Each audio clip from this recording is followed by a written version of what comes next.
Well, welcome everyone. It's my privilege to introduce Geoffrey Brown. We're glad that he flew all the way out here just for this occasion. We appreciate it. Geoffrey Brown, he's the Chief Executive Officer of NAPFA, which stands for the National Association of Personal Financial Advisors.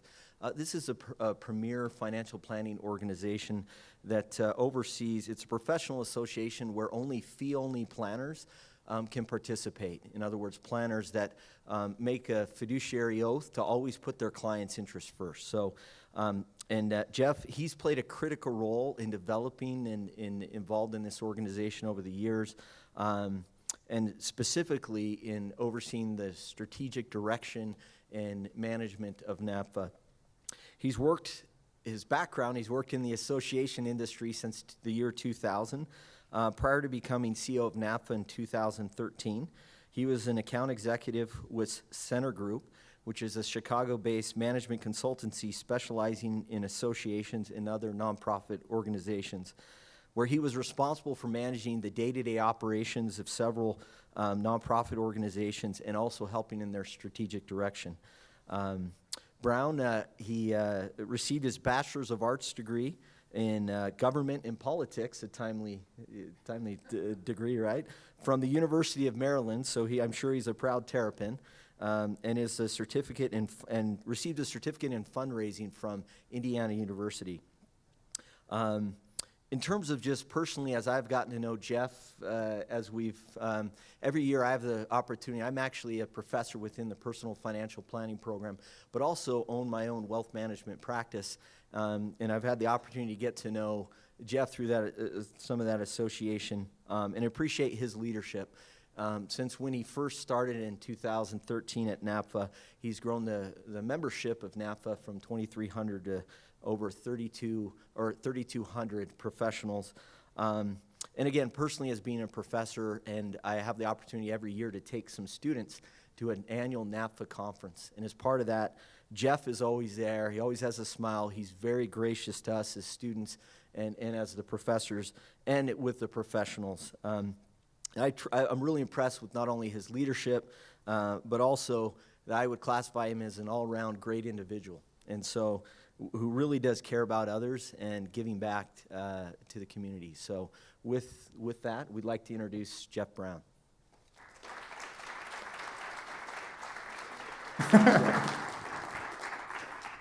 Well, thank you. I appreciate you all being here today. I definitely appreciate the invitation. I think Hiram and Luke reached out to me probably 3 times before we were able to sync up schedules for me to be able to make it out here for this lecture series. I won't bore you all with too much of the background since Hiram gave a really good introduction, but he basically hit everything on the head. I grew up in Maryland, so I'm a native East Coast guy. Went to the University of Maryland, where I studied government and politics. That's where I found my passion for public service, working in the nonprofit community. I did major in government and politics, so I always thought that potentially I'd be a lobbyist, end up working on the Hill or something like that.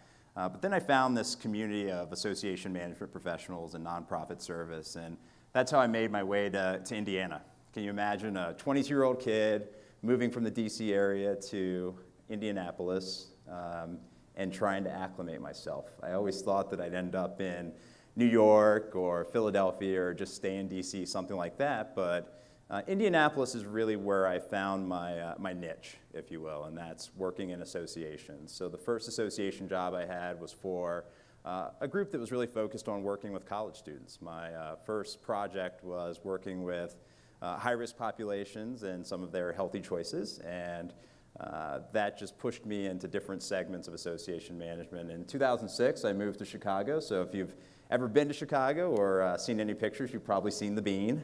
It's one of the most recognizable landmarks that we have in our city. And then that's where I really started my career in the consulting world. So I worked with 2 of the largest consultancies in Chicago that focus on nonprofit organizations. Some of my clients included organizations like the Giving Institute, the Giving USA Foundation, organizations that are really focused on helping nonprofit organizations maximize their potential in terms of the resources that they develop, which in turn helps them to maximize the impact that they can make on the communities in which they are located. So the organizations that they worked with included institutes of higher education, hospitals, arts, nonprofits, social services groups.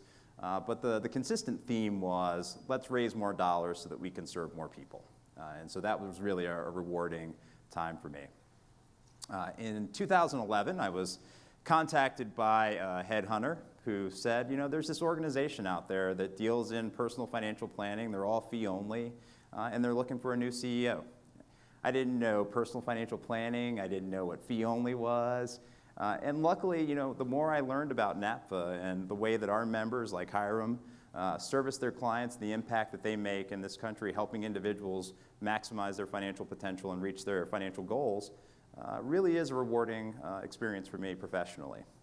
But I think the consistent theme that I've picked up on throughout my professional life over the last 17 years is that there's definitely a need for professionals to have work-life balance.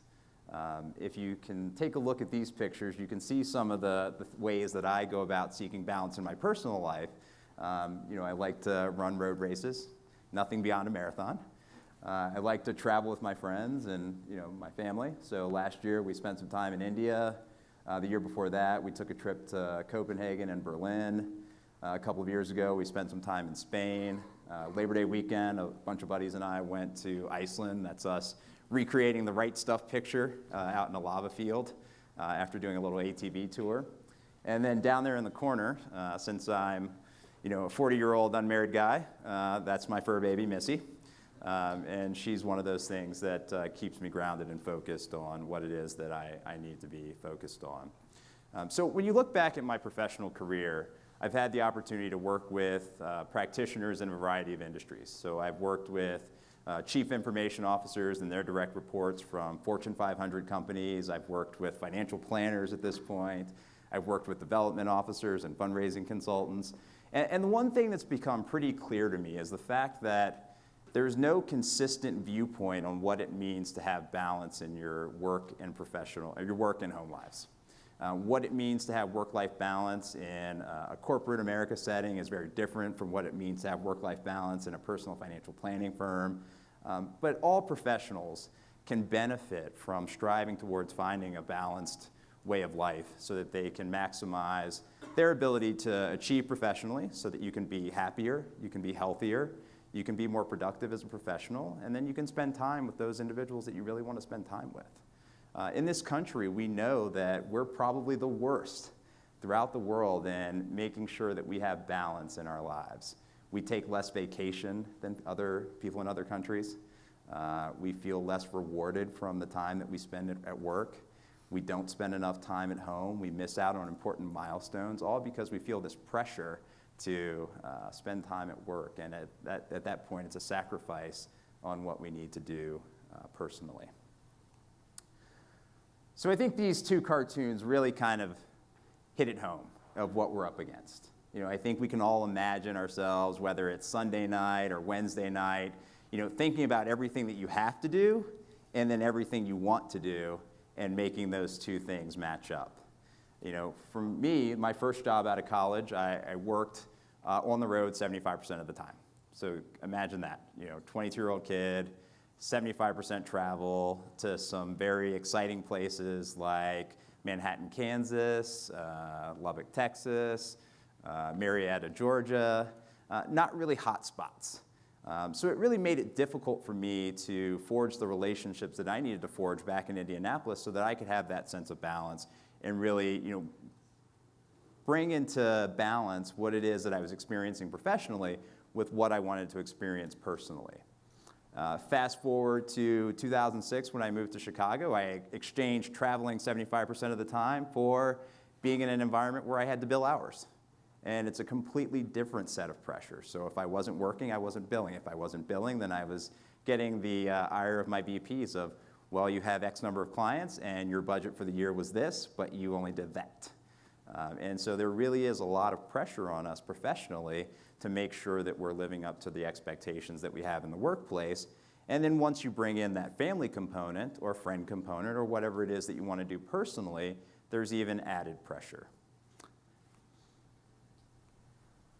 So thinking about it, what is work-life balance? Work-life balance really is an attempt to prioritize the things that you want to do professionally, the things that you need to do for a career, the things that you need to do to put food on your table, to strive, and really make an impact in what it is that you've studied and what it is that you hope to become as a practitioner, and then balance that out with what you need to do personally. It's a constant struggle, and in this day and age, what you really find yourself trying to do is to navigate a set of choices. You find yourself making trade-offs about this is what I need to accomplish, and this is what I have in front of me, and this is how I hope to make it happen. We know that when people find themselves in a situation where they can have more balance in their work and home lives, that they're healthier, they're happier, they're more productive. And for most of you that are students, you have the opportunity going forward to really think about how you're going to go into your professional life and really make this happen. So when you look at the things on the left, this is really everything that we want to accomplish.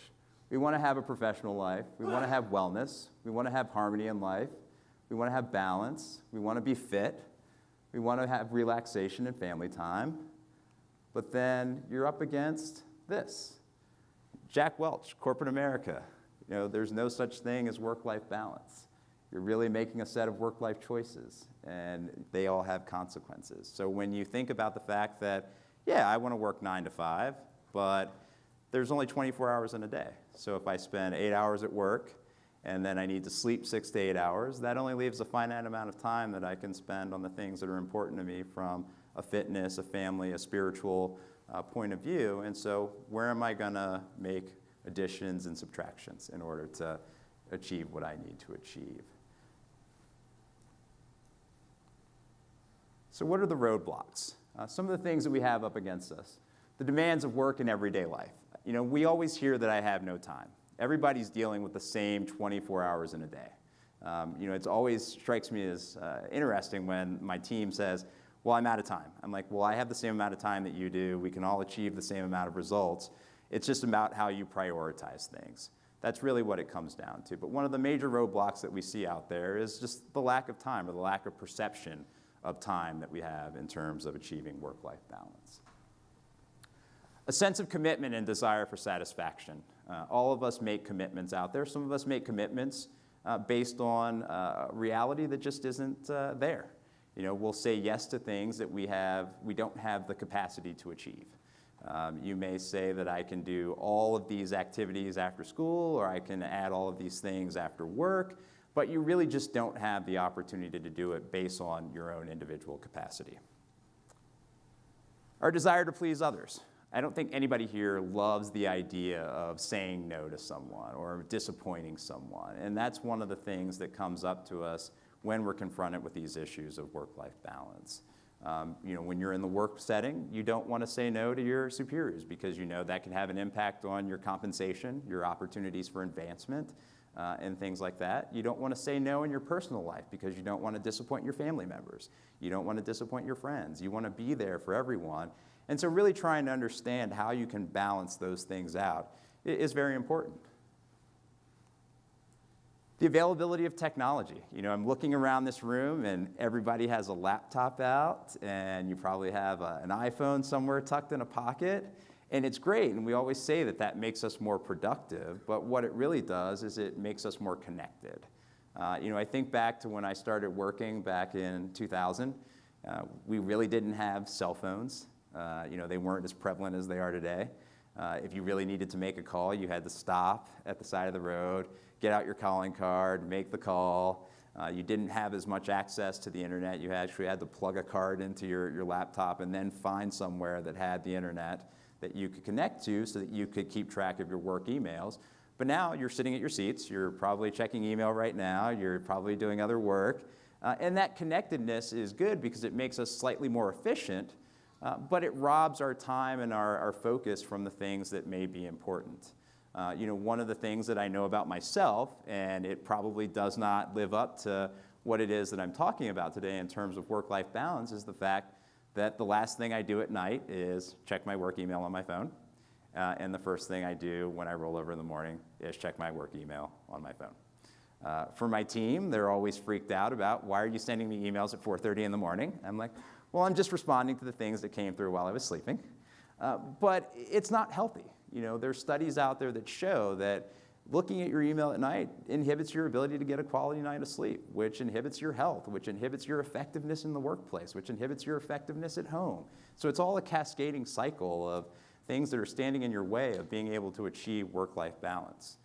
So one of the things that I try to do, a couple nights a week, not every night, is just, do that, full unplug.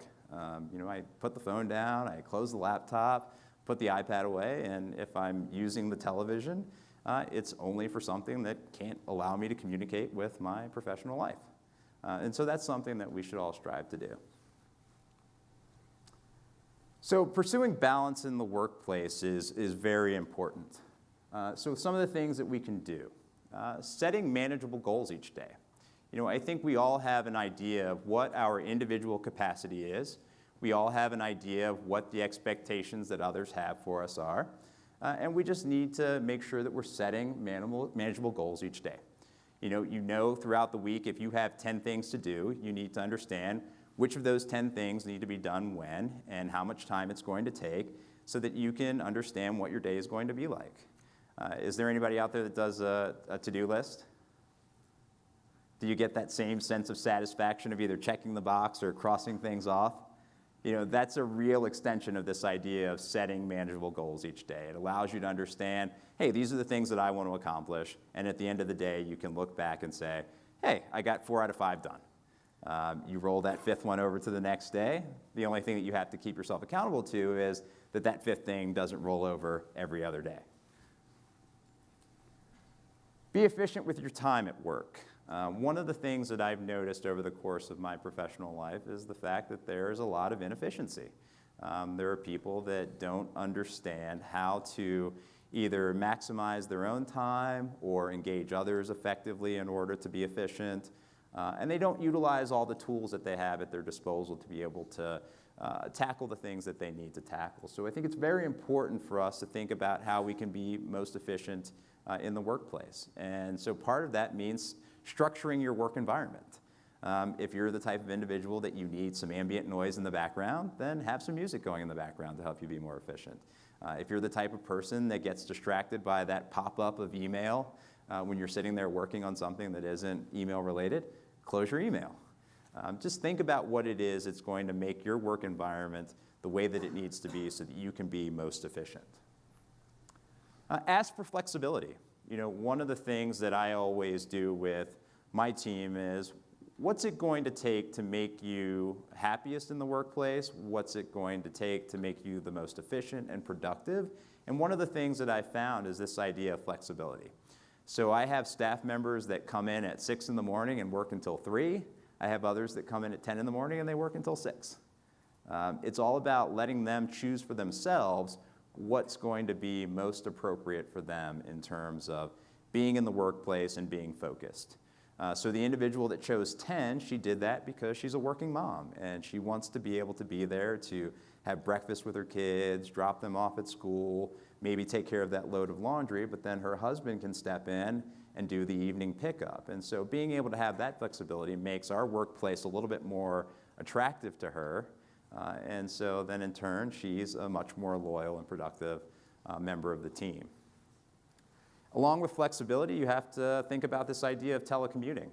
I think all of us, when we're thinking about the jobs that we may take next, telecommuting is probably up there on the list. I haven't talked to any of my peers out there that don't allow some form of telework in this day and age, just because we do have technology that facilitates it. There's really not as much of a need, depending on what type of industry that you're in, for you to be physically sitting in the workplace. That you can work from pretty much anywhere. We have a whole slew of consultants that work with us that are spread all throughout the U.S. and at various points in time in the year are spread across the world. And it helps us to leverage their talents in an effective manner. But then they don't have to be in Chicago, where, for 6 months out of the year, it's just not a very pleasant place to be if you've heard about our weather. I mean, I'm sure you guys can sympathize. Take 5. You're sitting in your office. If you know that you need to step away from a project, step away from the project. Clear your head, refocus, so that you can come back and really tackle what it is that you have sitting in front of you. Tune in. This is about being focused and being present. We all have a lot of distractions that are confronting us throughout our lives, and it's important for you when you're in the workplace or when you're at home to tune in. It means that you need to be focused on what it is that you're doing at that time when you're in that moment. That's one of the things that, for me, is probably most difficult, and that's why I get to work at 5:30 in the morning most times, just because I know that it's not just about what I have to accomplish as Jeff, it's about what I have to accomplish plus what I have to help the other 11 people in our organization accomplish. So in order to get my work done and be focused, that's why I occupy that time of 5:30 to say 8:30. And that allows me to have the distractions of my team coming in and saying, hey, what are your thoughts on this? Or can you help us navigate this situation? Or who should we call to get this done? And then communicate effectively. I find that a lot of the issues with being balanced and focused in the workplace have to do with our own inability to communicate effectively. I think we all have an idea of what we want, what we're trying to accomplish, what we need others to contribute to. But a lot of the issue comes when we can't articulate that to them. And so you end up in this endless cycle of emails, phone calls, in order to get something done when it really could have been solved by us really just saying, okay, here are the steps that we need to follow, here's the outcome that we're trying to achieve, and just doing that in a more effective manner. And then lastly, give yourself a break. We as a country are horrible at taking time off and stepping away from work.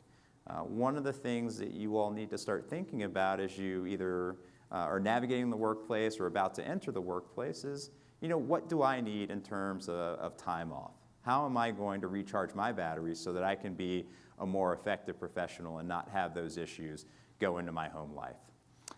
One of the stats that I just recently saw is that the economic impact, actually it would probably be economic benefit to companies of American workers not taking all of their vacation is incredibly huge. In fact, that there's a coalition out there that's running ads throughout the country that are trying to target us to make us take our full vacation allotment. But one of the things that I don't want you to be confused about is just because you take your full vacation allotment doesn't mean that you have work-life balance. I know tons of people that take their 4 weeks of vacation every year, but then they go back and they work 100 hours a week, and they have horrible home lives, and they're not healthy. And so don't confuse those two. Vacation is a bonus. Work-life balance is a constant. So thinking about it in terms of your home life, because it does extend there. It's not just about what happens in the workplace. We talked about the roadblock that technology presents. So just remember to unplug when it's necessary. Not everything has to be internet related. I think we've all sat down to a meal with a group of friends and you have 6 people and you have 6 phones out. Don't let that be the distraction that it is. Unplug, engage in real conversation and dialogue. Divide and conquer.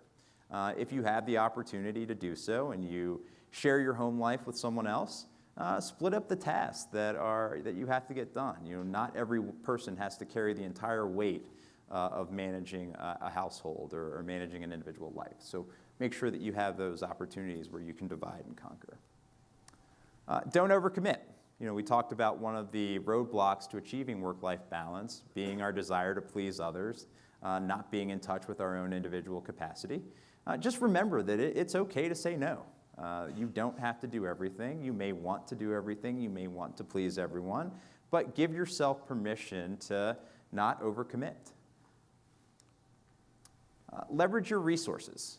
I think we all have these individual networks out there that help us to do the things that we need to do personally and professionally. Don't be afraid to tap into those resources when it comes to your own pursuit of achieving work-life balance. Depending on what your family and friend network looks like, engage those individuals in helping you to work towards this pursuit. I think it'll make you a more effective partner in those relationships. It'll make you able to be more present. And so, when you explain to people that that's what your real goal is, I think you'll see that they're extremely willing to go about that journey with you. Stay active. One of the things for me, I had that picture of my last Chicago marathon. I didn't start running until 2010. Before that, I had a gym membership. I didn't really take advantage of it. It was just one of those things to check the box, if you will, that I had one. But I started to notice, between the time I spent on planes, the hours that I was working, not going to the gym, the fact that I didn't cook at home, I didn't look the way that I wanted to do. I didn't feel the way I wanted to feel. And once I inserted this idea of being active into my life, I started feeling a lot more healthier. I was a lot more present in the workplace. I wasn't sluggish. It just made me a better coworker. It made me a better partner to my friends.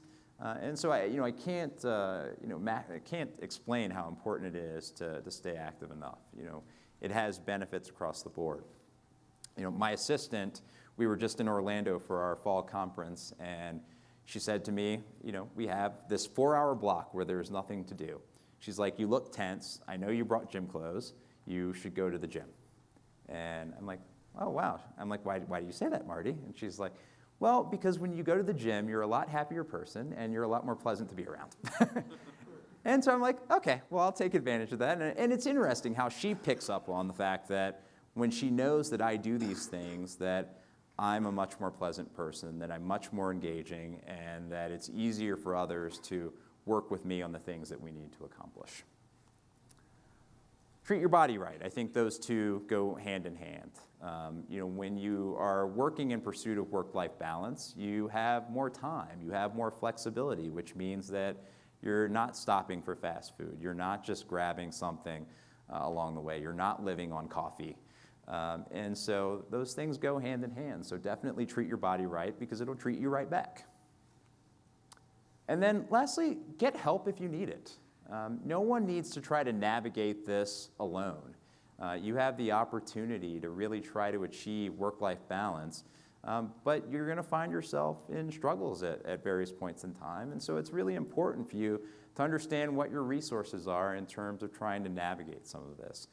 Friends are a great starting point, but they don't necessarily have all the options. Being that a lot of you are in a university setting, you have a lot of great resources out here. I remember this from my first job when I visited a lot of college campuses, that there are people whose jobs it is on this campus to help you deal with some of these struggles. So tap into those resources in order to help you do that. When you get into the workplace, there isn't a company out there that doesn't have some access for their employees to tap into some sort of services to help them navigate periodic issues that they might experience to help them go through some of these struggles. And then, some of the benefits. I think this idea of more value and balance in everyday life, one of the things that I've noticed as I've been working through this pursuit of work-life balance is that my relationships are a lot more valuable. The time that I spend in the workplace is more rewarding. I just see better outcomes across the board from what it is that I'm trying to engage in. I don't feel rushed. I don't feel like I'm shortchanging much of anything, because I've made a conscious decision to say, this is what I'm allocating to my life professionally. This is what I'm allocating to my life personally. And it just makes it a lot more easy for me to go through those daily motions. A better understanding of work-life balance. I know what I'm trying to achieve professionally. I know what I want out of my personal life. And those two lines aren't blurred.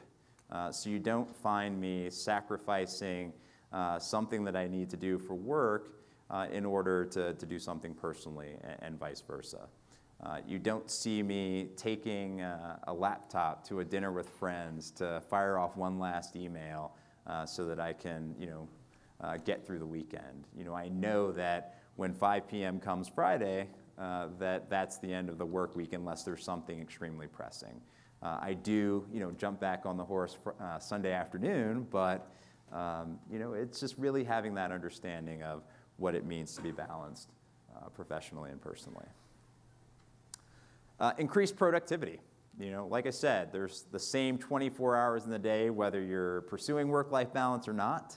But I think one of the things that you'll find is that once you've started making some of these segments in your life, that you'll be a lot more productive because you'll know what amount of your time is allocated to what segment, and then you'll be more focused and you'll be more present, and that'll make you more efficient and more productive. Improve personal and professional relationships. One of the things that I think is a really good byproduct of a lot of this effort is just the relationships that you're able to build and maintain both in the workplace and at home. Definitely make sure that you're trying to build that into your own individual pursuit of work-life balance. And then reduce stress. One of the things that I remember from years ago is just the fact that I was always stressed. And I just don't feel that way anymore since I started my own individual journey looking at this area of work-life balance. I read this book called The Power of Full Engagement, and it was really about being present and fully engaged in whatever setting that you wanted to be in. And one of the things that they talked about was just this idea of stress. And it's not created entirely by the external environment like we try to say that it is. A lot of it's created internally because of our own desires to not be fully engaged in the settings that we're in. And so for me, one of the best outcomes besides the staying active and treating your body right was this idea of reduced stress, because a reduction in my own individual stress level meant a reduction in the stress level of the people around me, whether they were my coworkers, my staff, or my friends, because I was very good at transferring that stress to other people. And I think a lot of us, that's just how we function. So looking at it like this, we're trying to balance work, careers, business, performance, personal responsibility with life, health, friends, family, happiness. And it doesn't have to be a trade-off. You can have all of the things in that picture. It's just a matter of how you bring them into your life and the balance that you're trying to achieve. So in the workplace, you've got better teamwork and communication. I think since I started modeling this for my staff and trying to instill this value in them, they're just better at working with one another. I think that they have more realistic expectations of each other. They're better at communicating with one another. And you don't have a lot of the snippiness that can inhibit us from serving the people that we need to serve. Improve morale. One of the benefits in the workplace is just the fact that people are happier. They're not as crazy. They're not as down about coming into the work environment because they know that as the CEO, one of the things that the organization has for them is realistic expectations. Yes, we have to achieve outcomes, but I don't expect someone to be in the office 60 to 80 hours a week. I don't really even expect someone to be there beyond 40 hours, but I expect you to be productive and be efficient and maximize that 40 hours. And that's really what it is. And I think that's driven and been experienced by the improved morale that we've seen. Less negative organizational stress. So there's this idea of personal stress, but then there's organizational stress. An organization like NAPFA, we have 3 main events each year. And if you've ever planned a large conference for a group of people, you know that the 2, 3, 4 weeks leading up to it are pretty stressful. It's like doing a wedding every year. And if you've ever planned a wedding, you know how stressful that can be. And so the fact that we have realistic expectations and we value each other's health and happiness leads to less organizational stress, not only throughout the year, but during those times of peak activity. A measured increase in productivity, accountability, and commitment. I think the team is definitely a lot more productive because we have realistic expectations for one another. There's shared ownership of the outcomes that we're trying to achieve, but then there's also respect for everybody's life outside of work. I don't want anyone to sleep in their office. I don't want anyone to feel like they have to take a ton of work home with them. But I do expect for them to deliver on the things that are allocated to their portfolio of responsibility. There is a sense of accountability. So if I'm responsible for these 5 things, then I expect my team or my board of directors to hold me accountable for achieving those 5 things. And then in terms of commitment, I think we've created an environment within the organization where the staff wants to be a part of that staff.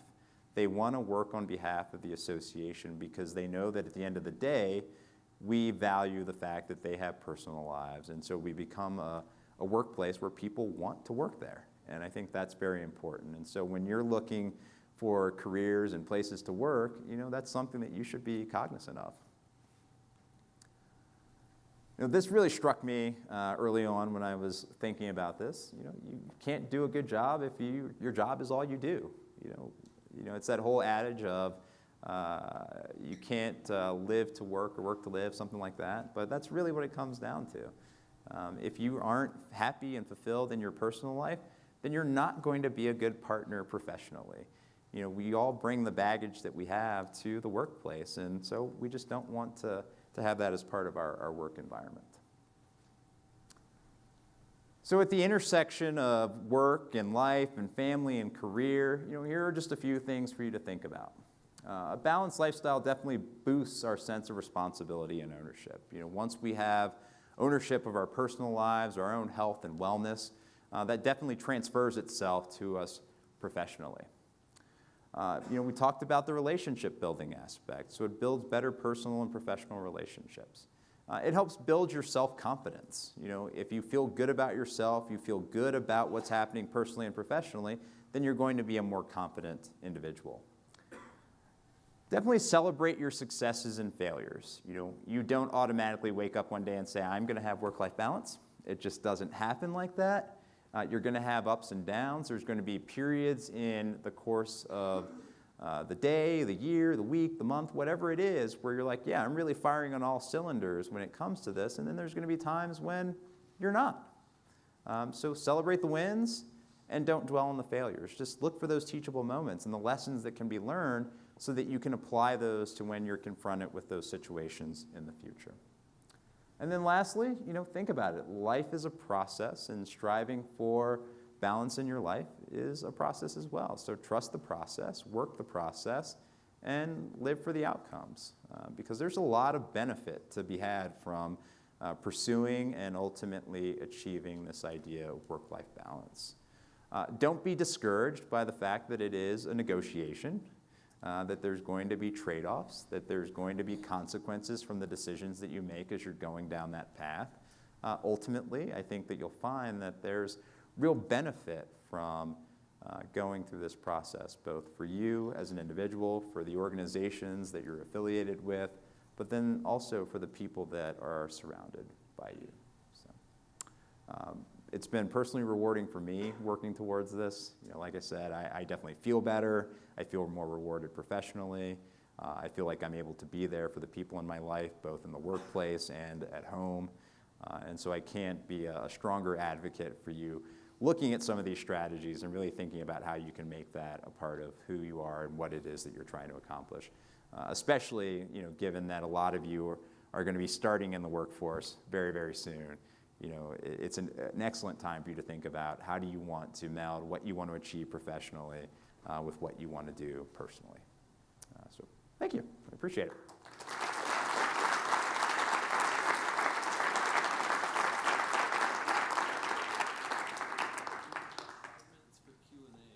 Yeah, sure. Questions?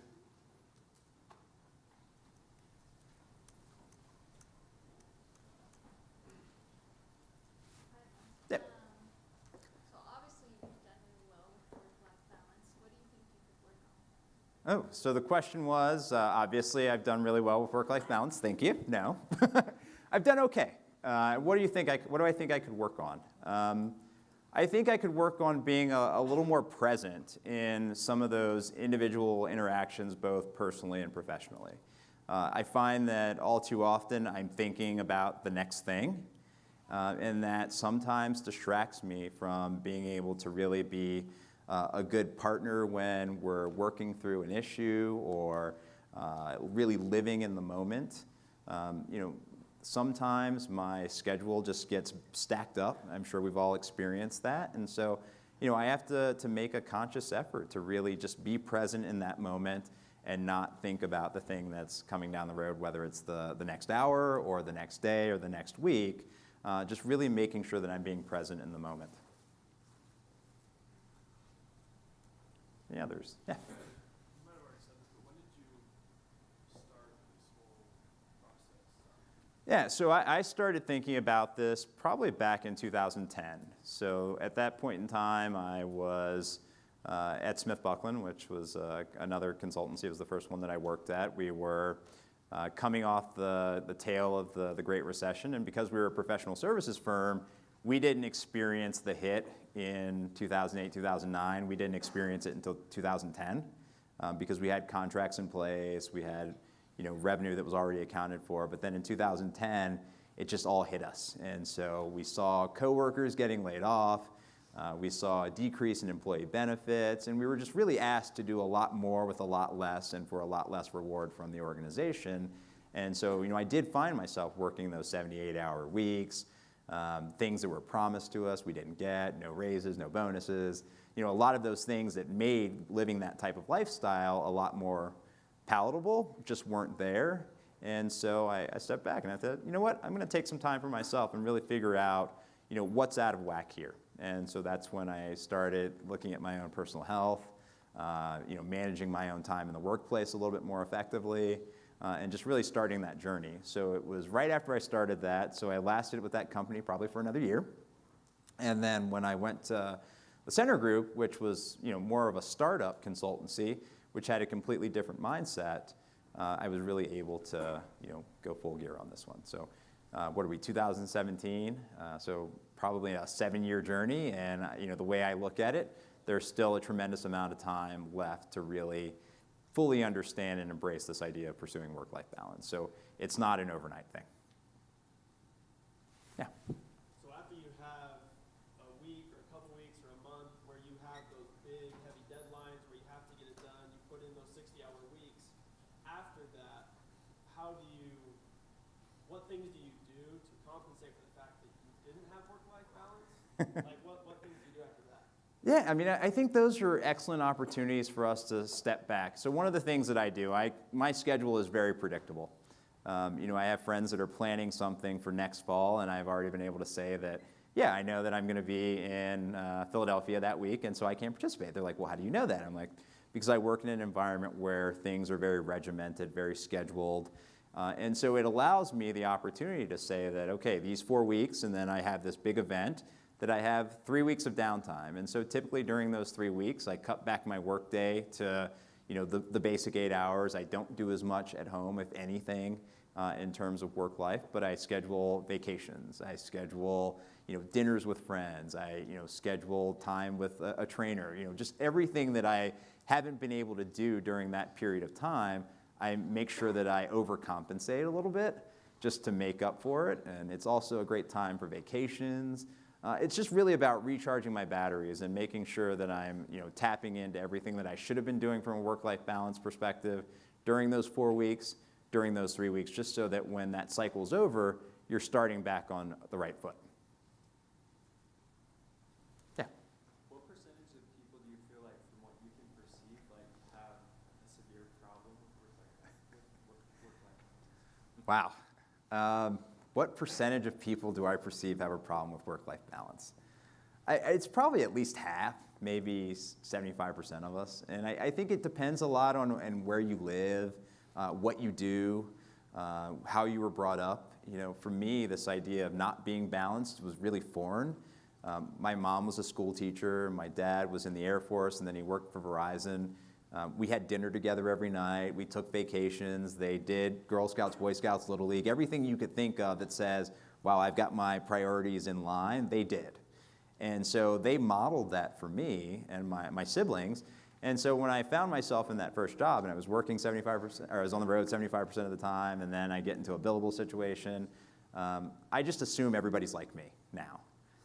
And in that setting, I assumed everybody was like me. So I think it really does vary depending on where you are, what you do, who you surround yourself with, because we tend to emulate the examples that we see around us. So could be as low as 50, could be as high as 75. Yeah. Sounds like a key to a lot of this is sticking to a plan and managing your time. Maybe share some advice on how you do that. How do you manage your time? How do you use a planner? Is it on your phone? Or how do you do that? Yeah, no, I think that's definitely one of the big takeaways from this. Work-life balance and pursuing it, it's a process, and that's going to cascade down into having a plan. and really understanding what your capacity is and making sure that you're holding yourself accountable. So I am one of those people that transitioned away from a paper planner. And so I manage a lot of it just through either Outlook or Google Calendar.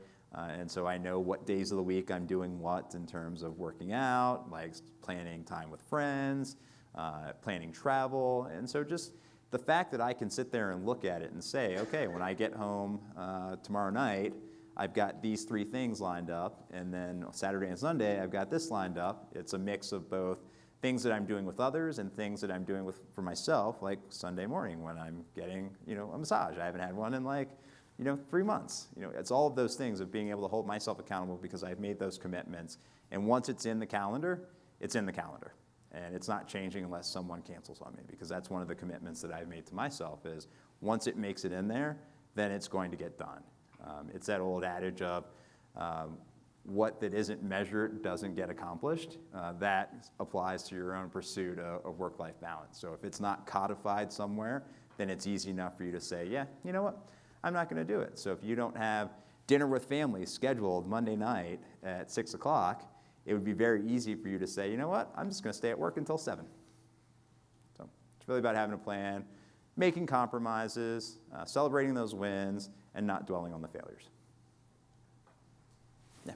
So what advice would you give college students? Because like me, I have to balance my work life, my home life, and my school life, and I don't have time for a lot of things. So like, how would you balance that out if you were in Harvard? Yeah, I don't envy the position that a lot of you are in. College was fun, but when you add in some of the demands that a lot of college students have today with work and home and school and all of those things, it can be very difficult. The advice that I would give to you is to really think about what's going to be most important, what's going to be most rewarding, and make the time that you can make for those things. Like I said, you've got 24 hours in a day, 7 days in a week. Just making sure that you're allocating time so that you can check those boxes and feel personally rewarded for the time that you are allocating. You know that you have 3 classes a day, 4 days a week. I'm just making an assumption. It could be 4 classes a day. But so that's a given. You have to do that. You know that you have to be there for the family at night. You know that you have so many hours of work time. And some of those things are non-negotiable. So the fact that if you can understand what's not negotiable versus what's negotiable, and then really dwell on the things that are negotiable and make time for them, then you'll see a lot more benefit. Thank you. In terms of time management, we want to make sure we keep but we appreciate you, Jeff, coming, and a little token of a UVU tie here for thank you you. to wear. And in terms of management, a planner to write some of those goals and manage that.